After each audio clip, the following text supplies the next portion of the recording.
Sri Abhishek Singhvi.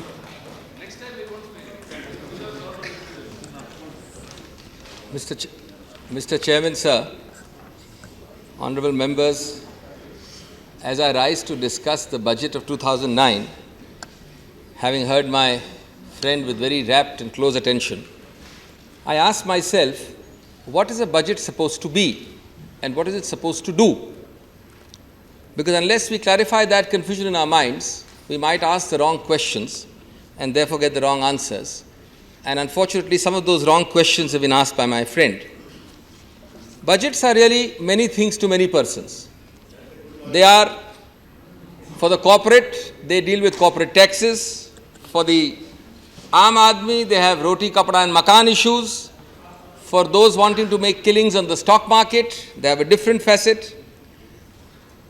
But sir, I think a budget has to ultimately do three things in my definition of an ideal budget. First, it has to reflect the philosophy and the vision and the thinking of the government of the day.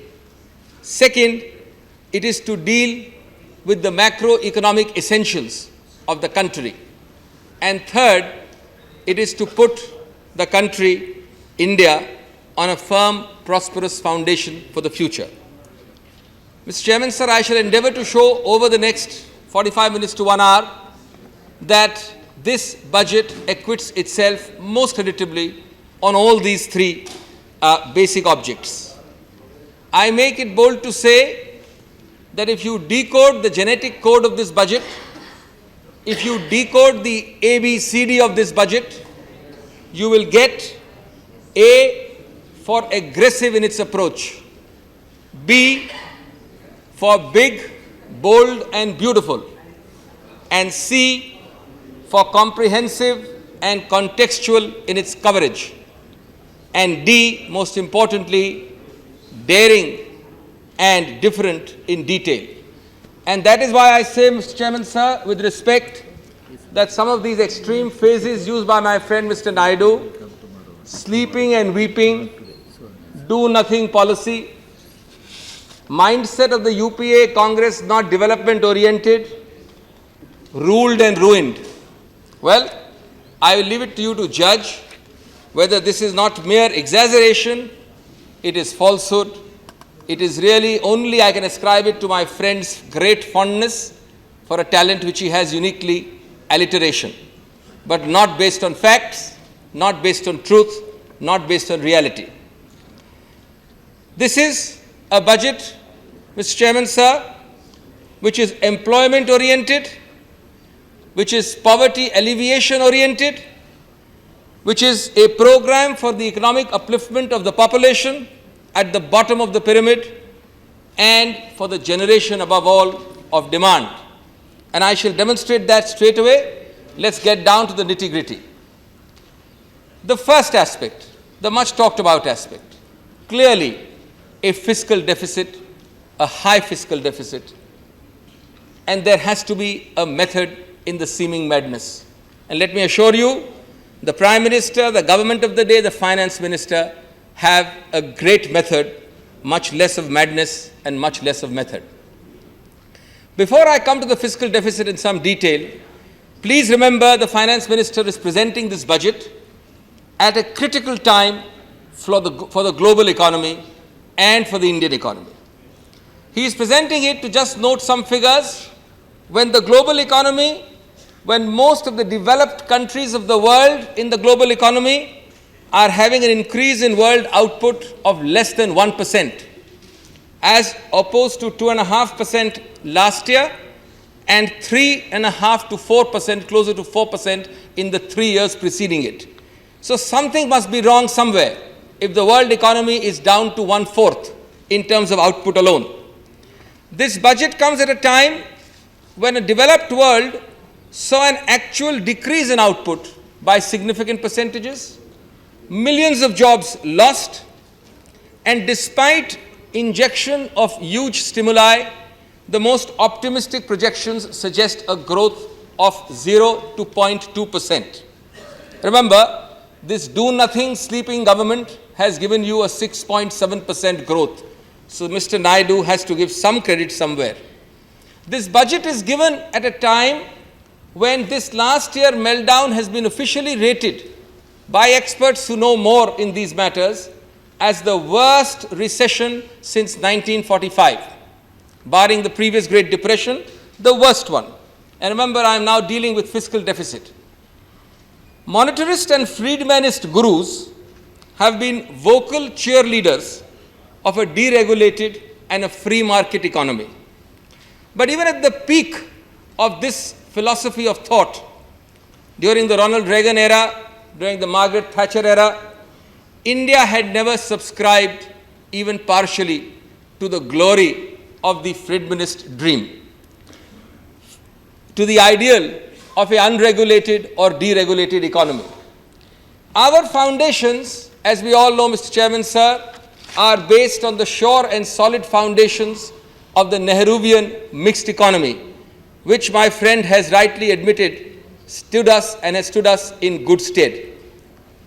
In his Locus Classicus, by contrast, John Maynard Keynes, the other end of the philosophical pole from Friedman, said in a significant sentence, and I quote, he said, private sector decisions sometimes lead to inefficient macroeconomic outcomes. The current crisis is a classic proof of that.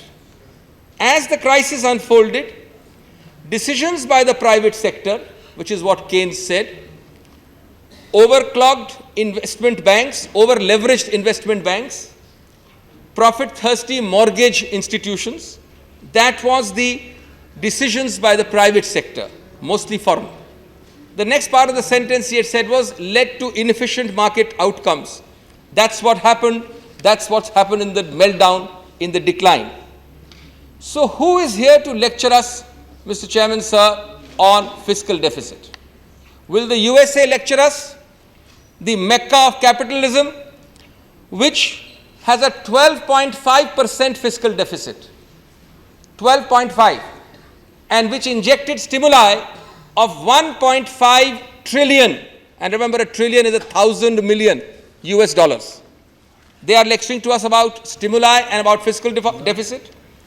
The greatest nationalization on earth took place in the Mecca of capitalism because 60% of General Motors is now owned by American government. They injected over 50 billion, not million, into General Motors, and they own 60% of it now. Who will lecture to us? UK, with a fiscal deficit of 15%, not 12.5, and a stimuli of over 30 billion US dollars. There are other figures I have, I'll not tell you, I'll not go into it to save time. Germany, 641 billion, Japan, and so on. The Brazilian president, in March this year, put it rather well when he said, and I quote him, he said, this is a crisis that was caused by white people with blue eyes.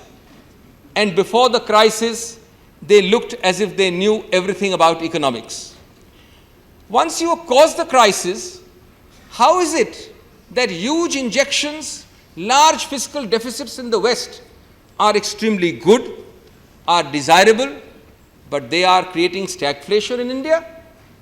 Why is the sauce good for the goose, but not good for the gander? Why is it that something which is virtuous there is suddenly seen as a vice in India? A fiscal deficit of 6.7% as a calculated decision is now seen as a vice. This finance minister was faced, Mr. Chairman, sir, with two choices. The first was that he should worry about recession. He should worry about the fiscal deficit as recommended by Mr. Naidu and his friends. He should tuck his legs into his blanket so that the toes do not even project a little bit outside the blanket, and have a sound sleep while being called timidity personified. The other choice he had was to boldly create schemes which would pump money and spending power and demand into the hands not only of us, the more privileged classes, but into rural India, into the Aam Aadmi. Yes, the finance minister chose the latter. He chose a path perhaps less traveled, but the only path apposite in the contemporary context. He dared to be different. And far from criticizing him, I think the House should compliment him. There is a saying that those who risk nothing, risk everything. I commend to my learned friends here, the turtle. Remember, the turtle makes progress only when he sticks his neck out, not when he retreats into his shell, as is the recommendation by the gurus on fiscal deficit. The finance minister did not have to answer Mr. Venkaiah Naidu's Standard and Poor. He had to answer the poor of India, not Standard and Poor, not the IMF. And why do the IMF and the Standard and Poor call and accuse us of structural fiscal deficit? But they only call 12.5 in US and 15% in UK fiscal deficit. India is a structurally fiscal deficit because we are supposed to have, among other things, subsidies, oil and petroleum, food. But subsidies in USA are ignored, huge farm subsidies are ignored, unemployment, social security benefits and support systems are ignored, and therefore we are supposed to be guilty of structural fiscal deficit. But when each developed country of the world is fighting its way out of recession by solid, big, huge injections of money, they are not accused of any vice. Let our friends in the opposition, let Indians, and let this honorable August House, along with the economists of the world, not fall into this trap of selective criticism of India for doing something which is unique and necessary in our current context.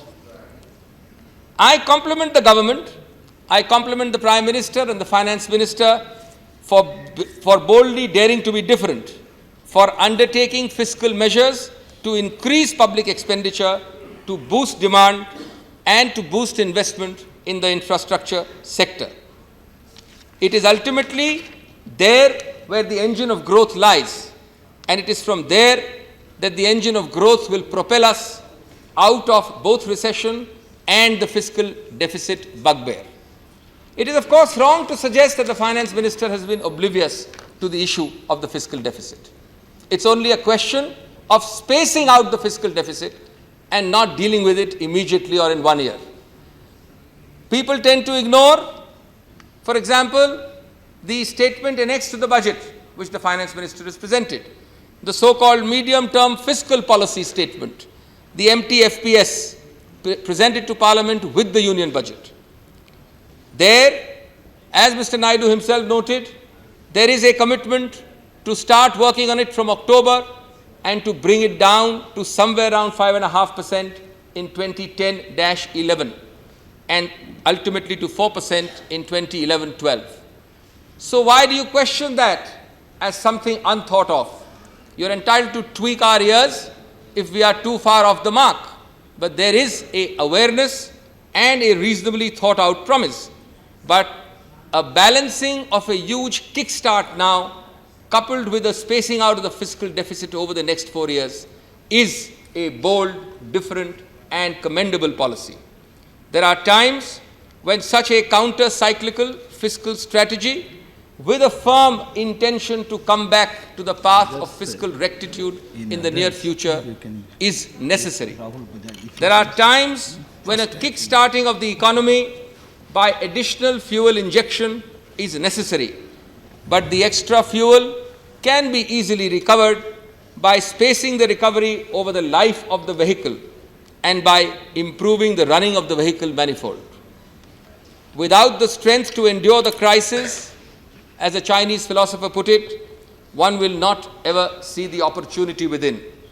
It is within the process of endurance that opportunity reveals itself. Friends, the second big ticket, big picture of this budget, one is the bold, conscious fiscal deficit issue. The second big ticket picture is clearly the inclusive programs of the Congress-led UPA. If the budget is the B and the D of my ABCD, bold and daring, the inclusive programs are the A and the C, the aggressive and the comprehensive contextual coverage. It's vital to remember that the single most dramatic shift in identity, in thinking, in philosophy, in approach. Between 2004 and the previous government, the single biggest, most dramatic shift was in the approach to these comprehensive, inclusive programs. Why do you not find such unique, unprecedented programs before 2004? That is a unique, significant stamp of the Congress-led UPA government. You know about the names and the acronyms, and I'll not go into those details again.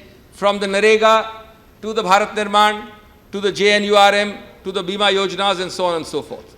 They are there in each of our CMPs. They are there in our manifestos. So whether there is a CPM or not, the manifesto remains. They are there in the President's address each year. So without going into those programs, let me make a few different points about the second big-ticket picture of this budget, the inclusive programs. First, these programs, NREGA or Bharat Nirman and so on, were created, invented, promoted, implemented by us. Can the finance minister afford to give birth to a child and then not nurture it through infancy, through adolescence, on to adulthood and strong adulthood? Can he leave these programs in the lurch with indifferent allocations or insufficient allocations? If these allocations are to be maintained and strengthened for the very, very inclusive nature of these programs, there is bound to be in such times some degree of fiscal deficit. If there is, so be it, because it's a promise we've made to the people of India. It's a promise which we've not necessarily made to the foreign economists who preach to us or to the economists in India, but it's a promise to the people of India. And between a choice of cutting back on education, health, and other similar programs, there is no choice. It's a Hobson's choice. Second, there are, apart from these well-known old acronyms, significant new additions to the inclusive list. Perhaps in the whole long list, even ignored or less noticed. A National Food Security Policy and Act is not a small thing. And to answer Mr. Venkaiah Naidu's point, it is required to have a legislative framework because we are not merely given, as by the way Mr. Venkaiah Naidu might not have noticed in Karnataka, the government said in its manifesto, but did not start giving the food security for 2 years after the manifesto. But this is not only a promise to give food, it is to give a promise to demand a legal right to food. A legal right to food is coming into this country for the first time, and that requires a very strong legislative framework, which, by the way, is about to come in a short while. Instead of criticizing it, Mr. Naidu, would you like to tell the House why in all these years of non-Congress governments, not only from 98 but in the 70s, why nobody else ever thought of it? Why didn't you, for example, think even of a modified version of it at the central level? There is the Pradhan Mantri Adarsh Gram Yojana, a new scheme, 44,000 villages with SC/ST populations over 50% in 44,000 villages in India. 1,000 of those are going to be part of a pilot scheme. Only initially, it's going to be expanded with an initial allocation of 100 crores. These are only the new inclusive list. Swarn Jayanti Gram Yojana, Gram Swarojan Yojana, which is now modified, it's not a new program, but significantly modified to be now called the National Rural Livelihood Mission. And I want to say here that no government in India has done as much for SHGs, self-help groups. And this SHGs now come under this program as the UPA government, both in the previous incarnation and in this incarnation. And the object of this program is to ultimately cover all 50% of all rural women. National Mission for Female Literacy, Bima Yojana, and of course, Mr. Sengupta's unorganized social security schemes. These are all have to be supported by budgetary support. Third, these are our known transparent commitments, as I said in our manifestos and common minimum programs. We went to the people with it and we got elected on it. We don't have to be apologetic about it. The finance minister cannot betray that mandate and he cannot plead theories, as I said, of fiscal deficit. Our promise was to those who elected us, and this is a method of fulfilling that promise. Of course, some of us should be happy that it's not only how much we spend, but how we spend it, a subject to which I'll come in a moment. You've seen the examples of how we are spending it. At least we are not squandering large amounts of money on endless processions of statues. Before I end on inclusive programs, let me give you a striking difference in philosophy and approach. A comparison between 1999 to 2004 on inclusive programs versus a comparison between 2004 to 2009 on inclusive programs only in terms of budgetary allocation. And very quickly, I'll just give you some figures. Health and family welfare, 99 to 2004, an increase of 45%. I'm now talking of 4 or 5 inclusive sectors and comparing their budgetary allocations from the previous government and this one. 45% on health and family then, 106% now. Education, 41%, the entire 5-year or 4.5-year period is covered. Education, 41% then, 182% now. Rural development, 114% then, 323% now. Women and child development, 70% then, 182% now. Water supply, 52% then, 158% now. And welfare of SCs, STs and OBCs, 7% then. This is important, 7%, 187% now. These are hard, cold, undeniable figures. That's the meaning of a change in philosophy, a change in approach, a change in allocation. The third big picture, the general sales tax, the GST. Yes, you can quibble about when it will come into force. Will it start by March next year or not? But the important thing is the Finance Ministry's focus on it. As you know, it will lead to considerable reduction in rates. As you know, it will lead to considerable uniformity. And as you know, it will be for the first time the closest to a common market in India for sales tax rates. Well, this is a budget which focuses on that and makes a fairly specific commitment. I might add, because the main criticism is that the time is not enough to do the amendments, legislative or constitutional, to keep the timeline of March next year. Well, a similar thing was said about VAT. I would request my friends sitting on that side, in particular the BJP, please don't make it into a self-fulfilling prophecy. Remember the sequence of dates in VAT. The BJP talked about it of VAT in 2000 in its manifesto. Unfortunately, did nothing till 2005, 5 long years of their own government, 4 of them. We introduced it in 1 April 2005. The BJP states after our introduction, in particular I'll name them, Uttaranchal, Rajasthan, Madhya Pradesh, Gujarat and Chhattisgarh, did not implement VAT. And it is now on 1st of January 2008 that VAT applies to the whole country after the last few BJP states have fallen into line. Please don't repeat that history for GST, and then the entire argument of objection to GST will go away. So do not make it a self-fulfilling prophecy. The fourth big picture, disinvestment. I prefer to call it people's ownership of public sector assets. That's a better word than disinvestment, because there's a significant difference between our definition of disinvestment and the definition of your definition, or the definition which is implemented by the learned former Minister of Disinvestment sitting in the House now. Mr. Chairman, sir, few policies are more controversial than the strategic sale of key public sector assets to a few lucky private companies. Auction-based sale of companies is fraught with price issues, inherently fraught with price issues. To be very brutally frank, they are called occasionally sweetheart deals, below market price.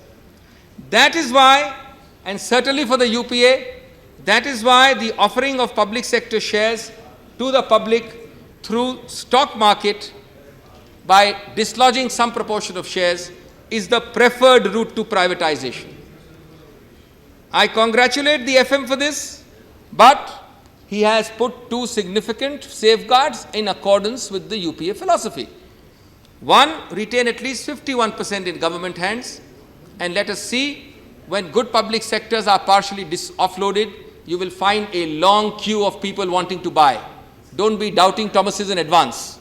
And two, banks and insurance remain in the public sector. Perhaps Mr. Venkaiah Naidu is right when he says the government should not be in the business of business. It's really a difference of philosophy, a difference of approach. Our approach, our perception of these issues is different. But since the Congress believes and has always believed in Aam Aadmi, I would suggest to the Honorable Finance Minister, A, that the major percentage of shares to be offloaded be earmarked for the small investor. That should be a clause in the actual program of disinvestment. B, the individual subscriptions should be capped to control and to generate wider ownership. And I think these two will make our definition and approach of disinvestment very good. I will come in a minute when I deal with the general larger issue that details were not given of disinvestment, as of several other things. That's a complete misconception of how or what a budget is supposed to speak. Fifthly, affordable housing. There is a very important program, an allocation for a new program called a Rajiv Awas Yojana, a new scheme recently announced by the Honorable President of India. It is really a major program to make India slum-free in the next few years, something which should be applauded as far as the intent of the scheme is concerned. But I would caution the government, they need to think it out carefully, because low-income urban housing is more a complex coordination issue with center and state and local bodies at the urban level. But in conception and intent, it is extremely useful and important new scheme. The sixth big picture ticket or big ticket issue is infrastructure development.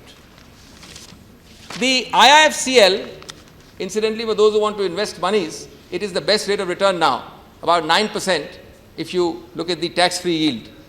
It's about 6.7% tax-free.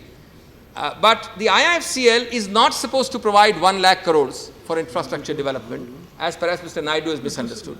It will be able to support up to 1 lakh crores in terms of investment in infrastructure, especially through the PPP route, on a leverage support of about 60%, because it is now empowered to refinance up to 60% of the loan in an infrastructure product by commercial banks.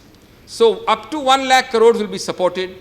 I want to tell this August House here that economists use a simple multiplier called the Keynesian multiplier, and it's a fixed figure arrived at by a formula. For India, the Keynesian multiplier is 3.3. If you apply that multiplier, and if you actually get the 1 lakh crore envisaged in the infrastructure PPP model in the budget mentioned by the finance minister, that would be an increase in the GDP or a change in the GDP, a positive change in the GDP by 3.3 lakh crores, applying the 3.3 fixed Keynesian multiplier. Take out financing, not entirely a new concept, as Mr. Naidu rightly said, but this time there is earnestness and seriousness. It was first brought in 1998, but did not take off. It's really like a relay race, because banks have shorter term or medium term approaches, whereas infrastructure products require loans over a very long time. So to provide for long-term disbursals, you have a relay chain system whereby a consortium or group of banks take over the loans on takeout financing for different periods, covering the entire length of the loan, because an infrastructure product has a longer gestation lag. This eliminates what is known as a mismatch between assets and liabilities, the ALM. And I think this is something which must be worked on to make it a success this time. Unlike 1998, I have no doubt that this will happen. And linked to this infrastructure issue is the issue of the brand new delivery monitoring unit set up in the Prime Minister's office. This will, of course, be monitoring a lot of schemes, in particular the inclusive schemes I have listed for you. And this is a monitoring system which will monitor particularly the funds disbursed for infrastructure related projects. This is again a significant change from the previous dispensation. Mr. Chairman, sir, NREGA and the proposed Right to Food Act. I don't understand from where Mr. Naidu has got the figure of 6% for NREGA. The budget speech says very clearly it's 144% over budget estimates. It's not trying to mislead anybody. If he can show that it's not 144% over budget estimates, good luck to him. But that's what the budget speech says itself. No, but he's not. He's stating the figure over the budget estimates. You can't calculate NREGA over the interim budget given 2 months ago. He's already increased it significantly there. So he has to give, he's presenting an annual budget. He has to give a figure taking the whole year. It's not that there is any sleight of hand is all that I'm saying. But the real point is our work on NREGA, which obviously is something which many opposition components might wish. It is the revised estimate for the same year, not for this current year, that the interim budget. I'm sorry, no, that's not so. Let me assure you it's not so. It's a one, I've got the figures here. In the budget speech, the figures, the actual absolute figures are given. Now, it's 144%, but let me continue. Our real work in NREGA has still to begin. We have to actualize the promise of a guaranteed wage of 100 rupees per day. And the second very important point about NREGA, which is now I would call NREGA Generation 2, is convergence.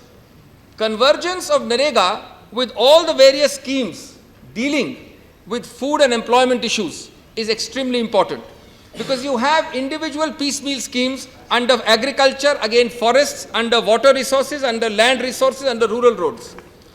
On Thursday, 4 days ago, the Supreme Court released some hundreds of crores of rupees which were collected in the Environment Compensation Fund, and that money has been released to the states for afforestation.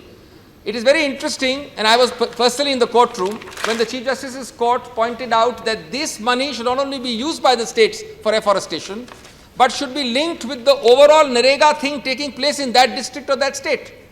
So NREGA is not only NREGA in the narrower sense in which we see, it has to be a convergence of all the schemes at the ground where a person is doing the employment and is getting these resources, whether for compensatory afforestation in the case of forests, for water resources, for land resources. And I think the second big aspect of NREGA this time round must be convergence. The third, of course, is the Right to Food Act, which will come shortly. I can assure you, I've already mentioned it. And incidentally, the issue about tying all these together, Antodaya, Anna, ICDS, midday meal, it's already been officially ruled by a Supreme Court judgment. They've already tied it together in a judicial order in the so-called PUCL case known as the Right to Food case. And they have directed that it should be under one umbrella. This is now the challenge, and the finance minister is cognizant of it, the government is cognizant of it, and you will see it very soon. The eighth big picture is restoring export growth. Export has been a major propeller of growth in this country, and there are, although small, a number of special steps to restore it. Of particular importance are two: the enhanced Export Credit and Guarantee Corporation cover to special sectors which are supposed to be badly hit. The cover of the ECGC has been enhanced to 95%, the highest ever, to selected sectors to support exporters. And the second is the enhanced allocation to the Market Development Assistance Scheme. This scheme provides support to exporters to go into absolutely new markets for the first time. And they have increased the allocation for this by 148% over the previous year. These are two important, significant initiatives for the export sector to restore profitability to that category of business. Mr. Chairman, sir, may I turn to environment and forests? Environment and forests, and I'm dealing with some of these issues sectorally because they're very important sectorally also, has seen an increase of 25%. I'm not giving you the figures. But in particular, in that 25% overall increase, there are two significant increases of allocation, which shows the Prime Minister and this government's commitment to these issues. One, river conservation, a 68% increase, and two, Project Tiger, a 156% increase. These are welcome programs. A third, which might be added to this and not noticed much by the media, is accelerated program of restoration and regeneration of forest cover, which has been given this new program a allocation of 500 crores. This incidentally is apart from the very large amount of money released by the Supreme Court last Thursday, which will go towards afforestation. I must, of course, respectfully draw the attention of the government and the finance minister to three issues where I would like to see more work done under the rubric of forest and environment. One, lake conservation has unfortunately decreased in allocation. We know, honorable members, the position and status of our lakes. The revitalization of lakes is important, and an absolute decrease in allocation might not be the right thing to do. The second is that although Project Tiger has got rightly a significant enhancement, the wildlife preservation, if you take out Project Tiger, has remained almost the same, indeed has seen a slight decline. There are several other aspects of wildlife beyond Project Tiger, and perhaps a allocation there is also in order. The third is, of course, the commitment to provide funds to the national missions, the 8 missions on climate change, a larger issue, but an issue which will be of extreme importance at international fora right through the next few years, and I think those national missions will play an important role. Mr. Chairman, sir, there are a slew of other small, lesser noticed measures. In education, there are two: a special emphasis on education of tribal children. The chapter or the part 5 and part 6 scheduled areas of our constitution, children in the tribal areas or tribal children, special allocations for education, never before made in this focused manner. Second, first time ever, a 500 crore allocation in Naxalite affected areas and states. And this is particularly relevant in today's context during question hour or during 0 hour, to establish more residential type schools in Naxalite affected areas by a special educational program. There is again for the first time a significant increase of 50%, and these are aspects of compassionate UPA, compassionate Congress. Tribal children, Naxalite areas, and also 50% increase of allocation to India's aging population under the National Social Assistance Program for India's aged, the geriatric population. Agriculture, Mr. Naidu mentioned. Perhaps he needs to take note of the fact that if a target of agricultural credit of 3,25,000 crores is there, what it can do to rural demand, what it can do not to agriculture alone but to the entire rural economy, that is really the entire linchpin of the budget. That is the biggest weapon and the Brahmastra to combat fiscal deficit. As many people will tell you, my friend Mr. Rahul Bajaj is sitting here, perhaps he will confirm this, a lot of items we consider to be urban are actually heavily based on rural demand. 40% of the scooter demand or the two-wheeler demand comes from rural areas.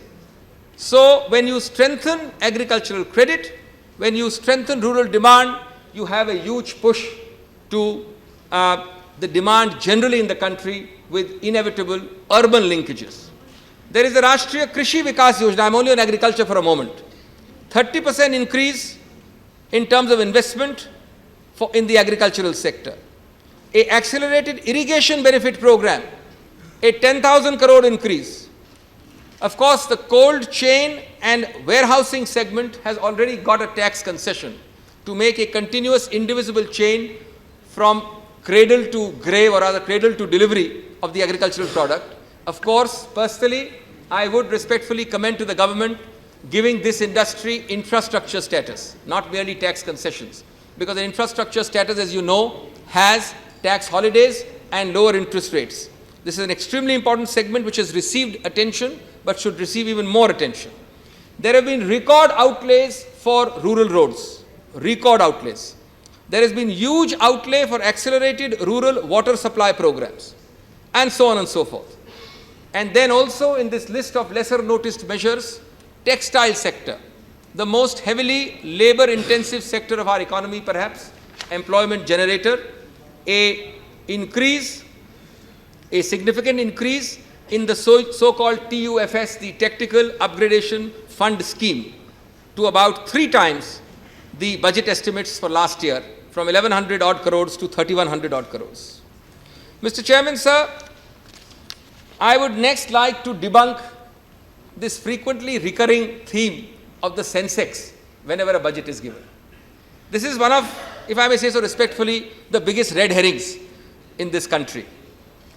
Somebody said that if you calculate from 1991 to now, almost every budget, around the time of the budget and for a few days thereafter, has seen a nosediving of the Sensex. When the 2004 government came into power, the Sensex nosedived as never before, but the Sensex rose as never before in a left-supported government. It took only a few days, not even weeks and months, but the perspective of the media, the perspective of some gurus, the perspective of some critics is minutes and hours.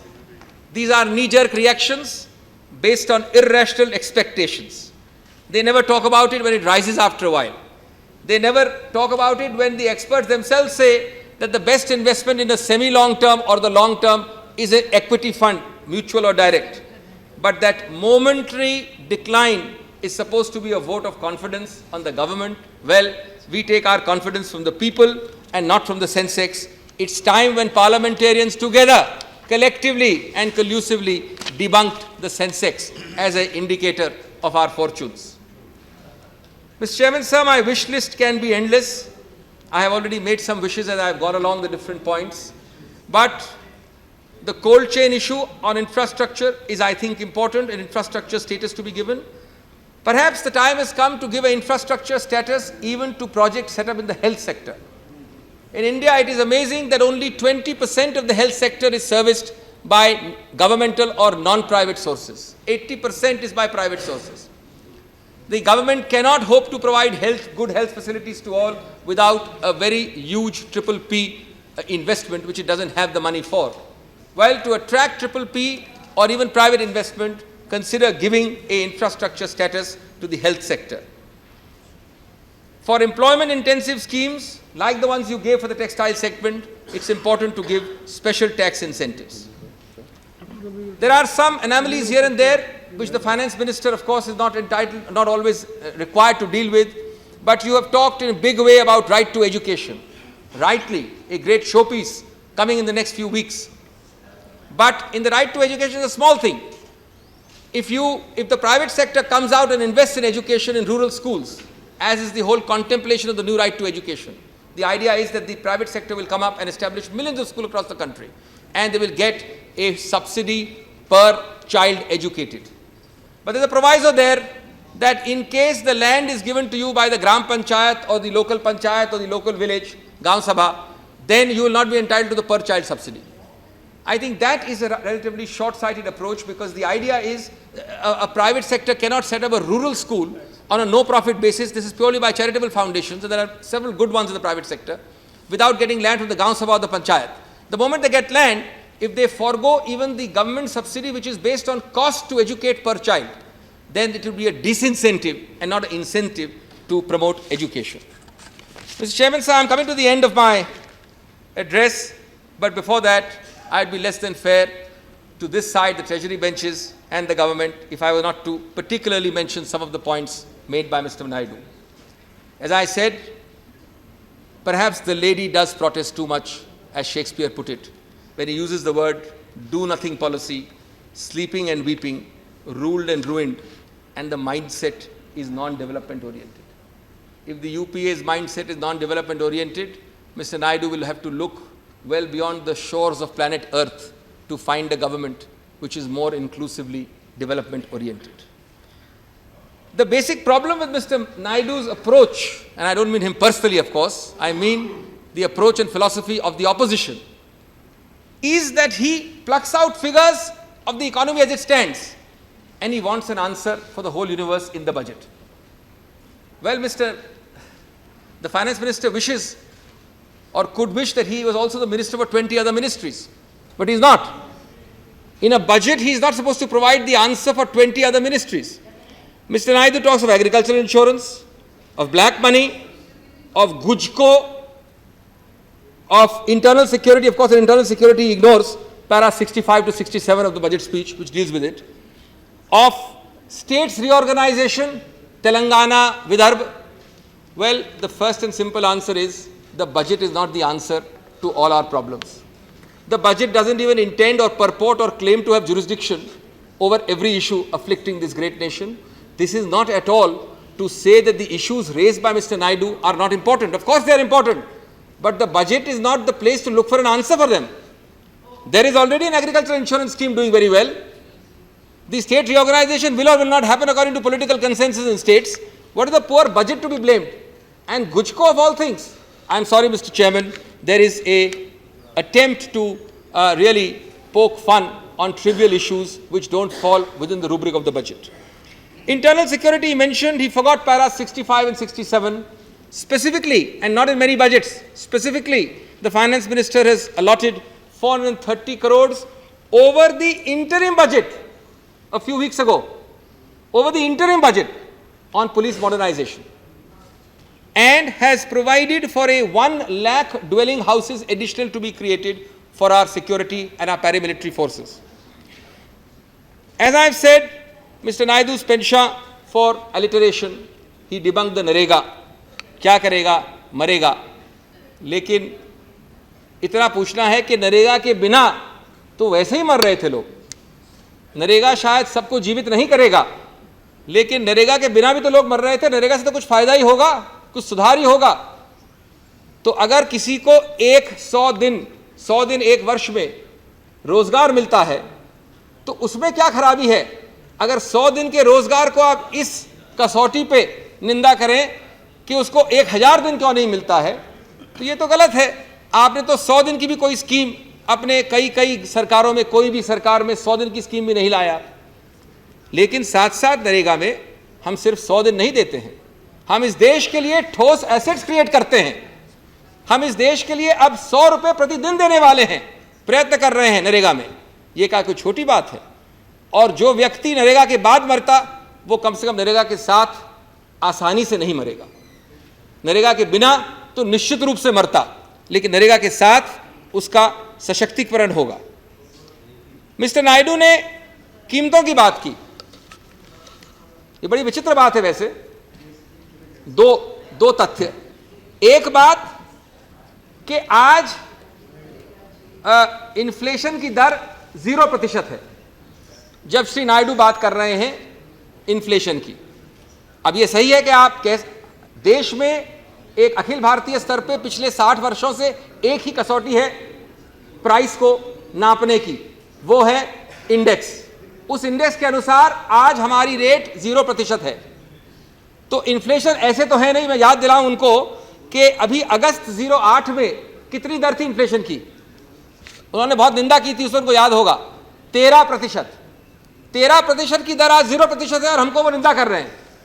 हाँ, ये बात जरूर है कि एक बड़ा अजीब सा फर्क है, मिसमैच है सीपीआई और होलसेल में. अभी कुछ ही दिनों पहले, 3-4 दिन पहले, एक बड़े प्रसिद्ध राष्ट्रीय अखबार ने रेट दी, मेरे को एग्जैक्टली याद नहीं है, लेकिन 10 रुपये शायद टमाटर की या किसी की वहाँ पर मंडी में, और 30 रुपये बाहर. 10 रुपये मंडी में, दिल्ली की मंडी में, और रिटेलर के पास 30 रुपये. इसका कारण क्या है? इसका कारण बड़ा सरल है, जमाखोरी हो रही है. कुछ लोग जो बिचौलिए हैं वो इसका फायदा उठा रहे हैं, और निश्चित रूप से सरकार इस पर जागरूक है, वो एक्शन लेने वाली है, कड़ा से कड़ा ले रही है, दंडित किए जाएंगे. लेकिन ये इन्फ्लेशन नहीं है, ये आर्टिफिशियल तरीकों से एक कमी बनाई गई है. तो इसलिए उल्टा आपको बधाई देनी चाहिए कि इस वक्त 0% पे चल रही है, तो 13% पे थी अगस्त में. हाँ, ये बात बिल्कुल सही है कि कड़े से कड़े कदम उठाने आवश्यक हैं इस प्रकार की जमाखोरी को बंद करने के लिए, बिचौलियों की इन गैरकानूनी हरकतों को बंद करने के लिए. लेकिन वो नीति या बजट का इतना काम नहीं है जितना कि और कड़ी पुलिसिंग का. Mister Naidu has talked about exemption limit of income tax. Can I just gently and respectfully remind him that, like many things that the BJP has talked about, it is we alone who have done it. The BJP in the totality, larger picture, has increased exemptions by 50,000 rupees from 98. After talking about it in the manifesto and after speaking about it in parliament, we are the ones who increased it by 1 lakh. And this time again we've increased a different component, a little more. Overall, exemption limits have been increased by the Congress UPA by many times more than the BJP has ever done. Just like the BJP did work on the RTI, but we implemented it. Just like the BJP did talk of a national federal agency, but we created it. Yes, one rank, one pension is again an example of the same thing. A lot of talk, in fact, a major election issue. But yet, the persons who have gone and done something about it is this government. Para 68 of the speech, again, does not give any scope for ambiguity. It gives the cutoff date as somewhere in October 07. It does not purport to give the cutoff date as 06. So there is no, it's not that the finance minister is doing some sleight of hand or representing or misrepresenting something which is not there. It is very clear that he has made an attempt, and that para I will not read to save time, is a very significant para which shows the focus and the compassion for an issue on which nothing has been done by the previous governments for an extremely long time. As I have said, issues like black money, very important, but the budget is not the universe of all solutions. It is not the be-all and end-all. I don't understand why the finance minister should talk about something. The prime minister has already talked about it, and you will see the steps available to us and which we can do under law will be initiated. But don't debunk the budget merely because it does not deal with issues not strictly within its ken. The budget would be unmanageable and extremely long if it did so. Mr. Chairman, sir, may I end, because there are many more issues which one could go on and on about. But I'm extremely grateful to this House for having given me a very patient hearing. I would like to end, Mr. Chairman, sir, by saying, coming back to the original three objects of a budget, which I started with.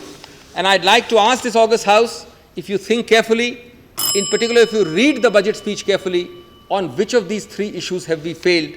Does it not reflect our philosophy and vision and thinking? Does it not deal with the macroeconomic essentials of the country, including the fiscal deficit, which it deliberately and advisedly increases? And does it not have a certain approach to lay the foundations of a more prosperous India? John F. Kennedy, Mr. Chairman, sir, talked about the Chinese, an appropriate anecdote, which is so appropriate now. He said the Chinese use two brush strokes to write the word crisis. One brush stroke stands for danger, and the other brush stroke stands for opportunity. In a crisis, it is important to be aware of the danger, but to also recognize the opportunity. The finance minister has creditably and dexterously done both. The annual budget is an opportunity for the citizens of India to participate, although indirectly, in the decision-making process through their elected representatives. This budget, just 1 minute more, this budget is commendable because it keeps uppermost in its mind those constituencies whose voice deserves to be heard the most, but is frequently heard the least. In doing so, this budget reflects the core organizational values of integrity, honesty, accountability, teamwork, diversity, and balance. Thank you very much, sir. Yes, thank you, Dr. Abhishek Singhvi.